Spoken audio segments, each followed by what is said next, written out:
Assalamualaikum warahmatullahi wabarakatuh.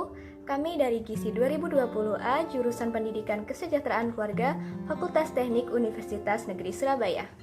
Kali ini kami akan menyampaikan beberapa materi tentang faktor resiko sakit. Saya Putri Novianti, NIM 029. Perkenalkan, nama saya Abrila Giosika Erinda Putri, NIM 008. Perkenalkan, nama saya Raflisu Muhammad, NIM 026. Perkenalkan, nama saya Wafa Nubian Pasa, NIM 036. Faktor resiko penyakit adalah segala sesuatu yang mempengaruhi perubahan seseorang terhadap sebuah penyakit. Faktor resiko adalah hal-hal atau variabel yang terkait dengan peningkatan suatu resiko. Dalam hal ini terkait penyakit tertentu. Faktor resiko disebut juga faktor penentu, yaitu menentukan berapa besar kemungkinan seseorang yang sehat menjadi sakit. Faktor penentu kadang-kadang juga berkaitan dengan peningkatan dan penurunan resiko terserang suatu penyakit. Namun, secara keilmuan, faktor resiko memiliki definisi tersendiri, yaitu karakteristik, tanda atau kumpulan gejala pada penyakit yang diderita individu yang mana secara statistik berhubungan dengan peningkatan kejadian kasus baru berikutnya. Sakit adalah istilah untuk keadaan buruk pada pikiran, tubuh, dan hal lain seperti jiwa. Banyak orang cenderung mengartikan sama antara sakit dan penyakit. Padahal keduanya sangatlah berbeda. Penyakit adalah kondisi buruk pada organ atau bagian tubuh tertentu yang disebabkan oleh mikroorganisme berbahaya seperti bakteri, virus, luka, ketidakseimbangan kimiawi dalam tubuh, terkena racun, dan munculnya sel tidak sempurna. Contoh dari penyakit antara lain gangguan jiwa, seperti berkepribadian ganda, pemurung, dan skizofrenia. Sedangkan sakit adalah reaksi dari tubuh terhadap penyakit. Hal tersebut dapat ditunjukkan dengan gejala lelah, demam, pegal-pegal, penglihatan yang buram, serta tekanan darah tidak normal dan jantung berdebar kencang. Sementara itu, sakit bisa mengacu untuk berkembang menjadi penyakit. Seseorang yang sedang sakit dapat merasakan kelainan pada dirinya. Suatu penyakit dapat memberikan dampak pada 3 aspek yang dimiliki oleh seseorang. Yang pertama, aspek fisik, yang kedua, aspek kognitif, dan yang ketiga, aspek emosi. Yang pertama, aspek fisik. Ketika seorang mengidap penyakit tersebut akan menimbulkan suatu gejala. Setiap penyakit memiliki ciri-ciri dan gejala yang berbeda-beda. Gejala yang paling umum dari suatu penyakit adalah adanya rasa nyeri atau rasa tidak nyaman yang dialami seorang pada bagian tubuh tertentu. Hal ini dikarenakan adanya suatu kesalahan ataupun kelainan pada anggota tubuh yang terasa sakit tersebut. Lalu, gejala lainnya yang paling umum adalah naiknya suhu tubuh yang merupakan respons tubuh untuk melawan bakteri atau virus, sehingga bakteri atau virus tersebut dapat mati. Lalu, yang kedua, aspek kognitif. Rasa tidak nyaman yang dialami oleh seorang yang sedang sakit dapat mempengaruhi aspek kognitif seorang, di mana orang tersebut akan merasakan bahwa dirinya sedang tidak bersemangat, sulit berpikir, dan tubuh terasa letih dan tidak bersemangat untuk melakukan aktivitas. Lalu yang terakhir, yang ketiga adalah aspek emosi. Penyakit dapat memberikan dampak pada emosi seseorang. Respons emosi ini dapat berupa kecemasan ataupun ketakutan yang dialami seorang akan penyakit yang dideritanya.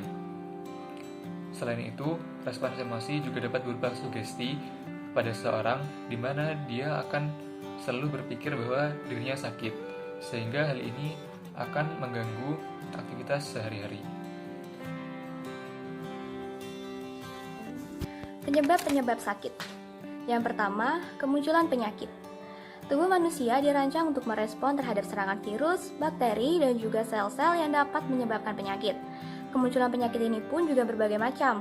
Ada yang disertai dengan gejala, namun ada pula beberapa penyakit yang tidak memiliki gejala khusus, misalnya saja HIV/AIDS dan juga penyakit kanker. Yang kedua, hipokondriasis. Hipokondriasis merupakan kondisi di mana seseorang merasa terlalu khawatir dirinya mengidap penyakit serius. Di era digital saat ini, akses informasi bisa dilakukan dengan sangat mudah. Orang-orang bisa dengan mudah mencari informasi tentang gejala suatu penyakit. Hal inilah yang menyebabkan masih banyak yang menderita hipokondriasis. Yang ketiga, stres. Stres dapat mempengaruhi detak jantung, tekanan darah, dan juga hormon kortisol, di mana ini nantinya dapat mempengaruhi kondisi kesehatan seseorang ketika stresnya semakin memburuk. Yang keempat, kurang gizi. Tubuh manusia memerlukan enzim, nutrisi mikro dan makro, serta vitamin dan mineral. Ketika kebutuhan gizinya tidak terpenuhi, terutama dalam jangka waktu lama, hal ini tentu akan berpengaruh terhadap menurunnya kondisi kesehatan seseorang. Yang keempat itu ada pencegahan terhadap sakit. Nah, tubuh kita jika sudah mengalami yang namanya sakit, maka otomatis akan berdampak kepada aktivitas kita sehari-hari dan akan membuat kita sulit beraktivitas dan juga menurunkan produktivitas kita. Berikut merupakan kiat-kiat dan cara agar tubuh kita tidak gampang jatuh sakit. Yang pertama, itu ada mengkonsumsi makanan sehat. Mengkonsumsi makanan sehat sangatlah penting bagi tubuh kita. Apalagi jika kita rutin mengkonsumsi makanan sehat seperti sayuran hijau. Karena sayuran hijau ini dipercaya mampu untuk meningkatkan sistem kekebalan imun kita. Yang kedua adalah rutin berolahraga. Minimal untuk berolahraga yaitu 3 kali seminggu. Karena jika sudah melakukan hal ini maka dipercaya akan meningkatkan sistem kekebalan imun kita dan juga memperlancar sirkulasi darah di dalam tubuh kita. Yang ketiga adalah belajar meditasi.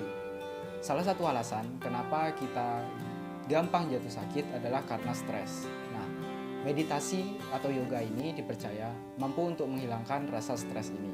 Di samping menghilangkan rasa stres, juga bisa menghilangkan beban pikiran yang ada di diri kita. Yang keempat itu ada menjaga waktu istirahat kita. Tidur minimal 8 jam per hari dipercaya mampu meningkatkan performa tubuh kita keesokan harinya, sehingga tubuh kita akan lebih fresh dalam menjalankan kegiatan sehari-hari. Yang kelima itu ada rutin mengkonsumsi air putih.